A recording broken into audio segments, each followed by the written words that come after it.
우리나라에서 공식적인 해외 취업은 1963년 광부 123명이 독일로 처음 들어가면서 시작됐습니다. 송금까지 할 수 있다고 합니다. 국민 여러분, 우리 광부들에게 많은 위문 편지를 보내 다 같이 그들의 행운을 빌어줍시다. 그 뒤를 이어 1966년부터 10년간 만여 명의 간호사가 독일로 떠났고 1970년대엔 중동 건설 붐이 일며 수많은 남성들이 사막의 불도저로 불리며 모래밥을 먹었습니다. 가난했던 나라, 빈곤에서 벗어나기 위한 몸부림이었습니다. 돌아올 것이며 기술의 습득을 기대하면서 젊은 서부독일에 파견된 광부나 간호원들과 기술자들의 수가 날로 늘어나서 많은 외화를 벌어들이고 있음을. 그로부터 50여 년이 지난 지금 청년들이 다시 한국을 떠나는 이유는 경제적인 이유 때문만은 아닐 겁니다. 대구 경북에 있는 이 대학은 해외 취업률이 국내에서 가장 높은 학교로 손꼽힙니다. 여름방학 중인데도 특강이 한창입니다. 일본 취업을 목표로 하는 일본 IT학과 학생들입니다. 자기가 관심 있는 그 제미나이 활용법에 대해서 정리를 한번 해봐 주시면 좋겠습니다. 요즘 IT 업계의 해외 취업률이 높고 특히 일본에서 수요가 많아 만들어진 학과라는데요. 매년 일본 취업률이 100%에 달하고 내년 2월 졸업 예정인 23명 모두 일본 기업으로부터 취업 허가를 받아둔 상태입니다.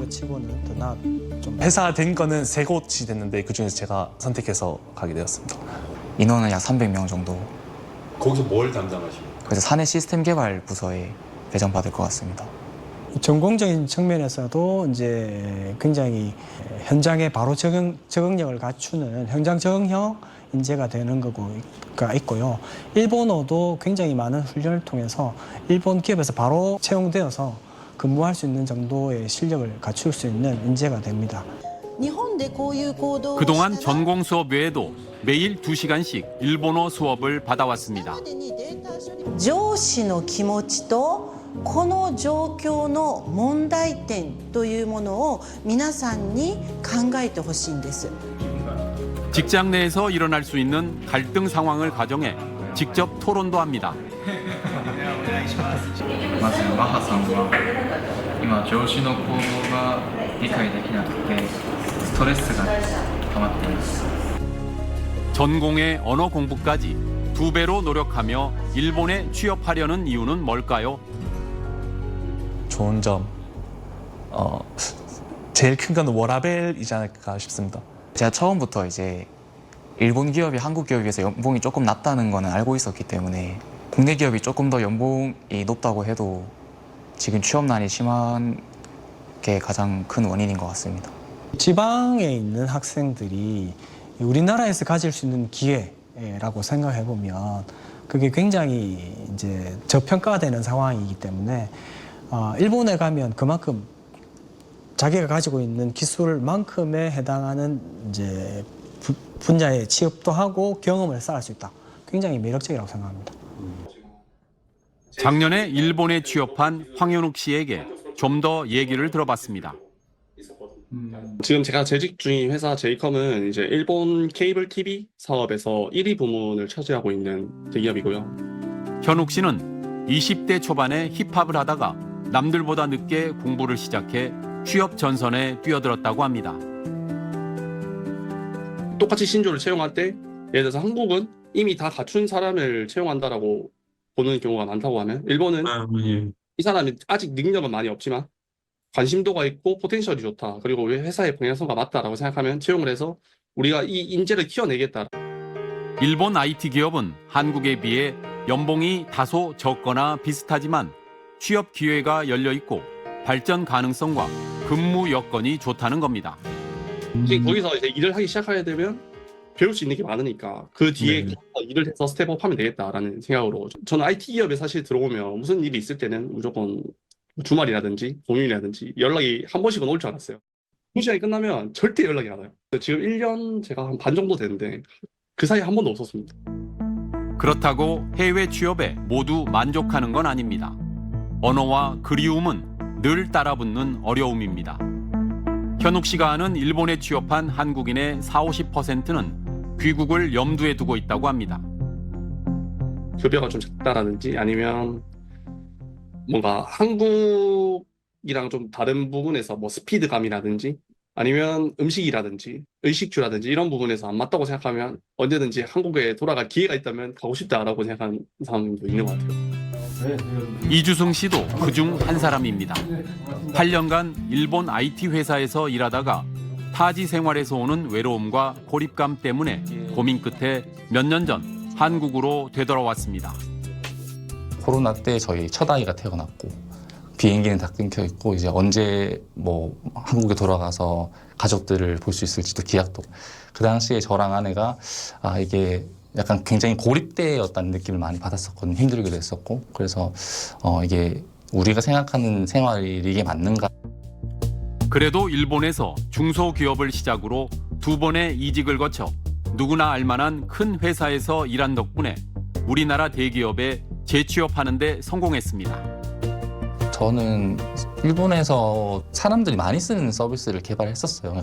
규모가 크다는 이야기죠. 그래서 그 큰 규모의 시스템을 개발하고 운영 보수하고 그 부분들이 아마 국내 취업을 할 때 이제 좋게 평가받는 부분으로 이어졌지 않나 생각을 합니다. 이제 본인 해외에서 어떻게 그 커리어를 쌓아가느냐에 따라서 많이 좌우되는 부분이 아닐까 싶습니다. 정부 지원을 받아 해외로 취업한 청년들 숫자는 코로나 때 다소 주춤했던 걸 제외하면 꾸준히 증가하고 있습니다. 개인이 직접 구직한 경우까지 더하면 해외 취업자는 훨씬 많을 걸로 보입니다. 우리나라의 청년 고용률은 지난 10년간 조금씩 높아졌지만 여전히 OECD 하위권에 머물고 있습니다. 우리나라의 노동시장 구조가 이중구조화되어 있다. 그것은 바로 정규직과 비정규직으로 나누는 것뿐만이 아니라 대기업과 중소기업으로서의 노동시장 이중구조가 있기 때문에 끊임없이 경쟁 체제에다가 끊임없이 어떤 어떻게 보면 불안정한 단시간 노동 이런 것만 생겨나고 괜찮을 자리가 없다면 희망이 없기 때문에 당연히 희망을 찾아서 갈 수밖에 없는 상황이다. 기술 전문직에 대한 사회적 인식 차이도 청년들이 해외로 눈을 돌리는 이유 가운데 하나입니다. 호주나 미국이나 캐나다를 가면 되게 자부심이 프라이드가 있어요. 나가서 이렇게 저 용접사예요 하면 무시하는 사람 한 명도 없어요. 근데 확실히 한국에서는 그런 게 좀 아직은 많이 변했지만 아직은 있다. 네. 사실 자부심은 많이 올라갔죠. 왜냐면은 이게 사회적 인식이 되게 높고 사람들이 약간 감사할 줄 아는 것 같아요. 약간 감사하다는 말을 실제로 표현을 많이 하기도 하고. 우리나라는 산업화와 민주화를 거쳐 빠르게 선진국 대열에 들어섰습니다. 하지만 우리의 직업의식, 일터 문화는 여전히 과거에 머물러 있고 그래서 젊은 세대들이 괴리감을 느끼는 것은 아닌지 되돌아봐야 합니다. 여전히 기업을 운영하는 많은 사람들은 기존의 어떤 조직 문화에 익숙하기 때문에 예를 들면 위계서열적이라든지 지시 통제한다든지 권위적인 문제 이런 것은 하루아침에 바뀌는 것이 아니기 때문에 그들의 요구가 공정성이나 합리주의에 기초하고 있다면 그거를 적극적으로 수용하는 것이 맞지 않을까? 오히려 변해야 되는 것은 MZ세대가 변해야 되는 게 아니고 그 이전 세대가 변해야 되는 게 아닌가? 저는 개인적으로 그렇게 생각을 해요. 한국이 싫어서가 아니라 우리에겐 부족한 자부심, 기회, 행복을 찾아 외국으로 떠난 청년들이 비슷한 고민을 하는 또래들에게 전하는 말입니다. 집을 떠나보면 집의 소중함을 알듯이 떠나서 다른 곳에 가보면 한국의 장점들이 보이게 되고 새로운 환경에서 다양한 이제 사람들 만나보고 느껴보시면서 이제 경험하시고 나중에 저처럼 또 다시 국내로 돌아오더라도 그게 마이너스가 되는 부분들 많이 없다. 여행이랑은 많이 다르다. 취업이니까 사실 현실이죠. 네. 그 준비하는 과정도 많이 힘들 거고 그다음에 직접 와서 보면 내가 생각했던 거랑 상상했던 거랑 많이 다른 것도 있을 거고 그런 부분에서 괴리감을 느낀다는 거를 알고 오셨으면 좋겠어요. 한국을 여전히 사랑하지만 그래도 본인이 해보고 싶은 게 있으면은 주저하지 않고 약간 해외에 나가서 도전해보는 것도 정말 나쁘지 않은 선택이라고 생각합니다. AI 개발자 양기창 씨는 지난해 미국 실리콘밸리로 떠나 스타트업에 취업했습니다. 너무 잦은 조직 개편을 하면서 한 가지 연구에 좀 집중할 수 없는 환경이었던 게 있었고, 한국 기업들은 AI 서비스 개발에 집중해 자신 같은 기초 모델 연구자가 설 자리가 적었다고 했습니다. 실리콘밸리에서 한국에서 경험하지 못했던 문화에 충격을 받았습니다. 보험을 든다고 했을 때 엔지니어다라는 이제 타이틀을 갖고 이제 입력을 하면은 뭐 전문직 카테고리에 할인 같은 게 이제 들어가기도 하고.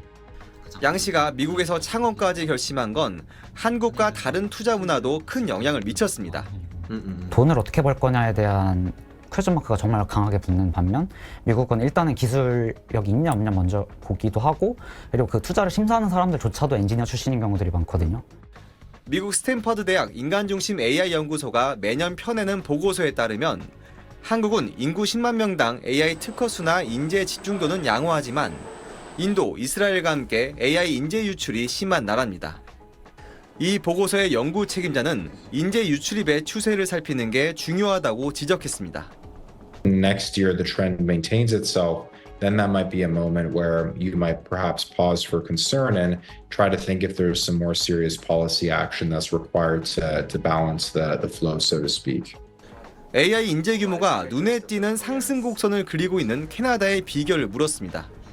캐나다는 지난 2017년 세계 최초로 AI 국가 전략을 설정하고 대학가 연구소에 AI 펀드를 집중 지원하기 시작했습니다. From an immigration perspective, Canada has done a lot of work to prioritize finding ways to kind of bring highly talented people into Canada. So for some of these nations, it definitely reflects political prioritization and kind of a concerted effort to get more talent in. 그는 흥미로운 연구를 수행하는 연구기관을 보유하는 게 AI 인재 확보의 핵심이라는 말도 덧붙였습니다. SBS 홍현재입니다.